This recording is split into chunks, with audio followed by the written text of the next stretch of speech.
चीनी का बहरान खत्म नहीं हुआ कि आटे के बहरान ने सर उठाना शुरू कर दिया और एक हफ्ते के अंदर 10 किलो की कीमत में 200 से 250 रुपए तक का इजाफा हो गया है और आने वाले दिनों में इसमें मजीद इजाफे की तवक्का है। इस सिलसिले में फ्लोर मिल्स एसोसिएशन के रहनुमा राव साजिद महमूद का कहना है कि अगर हुकूमत ने फौरी तौर पर सरकारी गोदामों में रखी गंदम को रिलीज ना किया तो गंदम के नर्ख ना सिर्फ बढ़ेंगे बल्कि आटे के बहरान का भी खतरा है।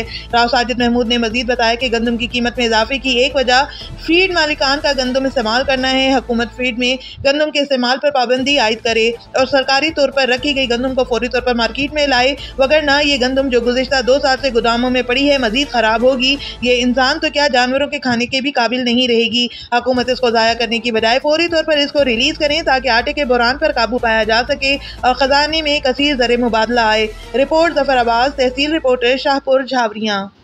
अगर गवर्नमेंट ने इसमें मुदाखलत न की तो ये बहरान शदीद से शदीद तर होता जाएगा। अभी गंदम का रेट है 3200 रुपये मन और 850 रुपये का आटा यहाँ सेल हो रहा है सरगोदा में। पिंडी में यही आटा 900 रुपये का, फैसलाबाद में 900 रुपये का सेल हो रहा है और ये गंदम अनकरीब चली जाएगी भाई जी 4000 रुपये पर। जब 4000 पर जाएगा तो 1100 रुपये में यही बैग सेल होगा।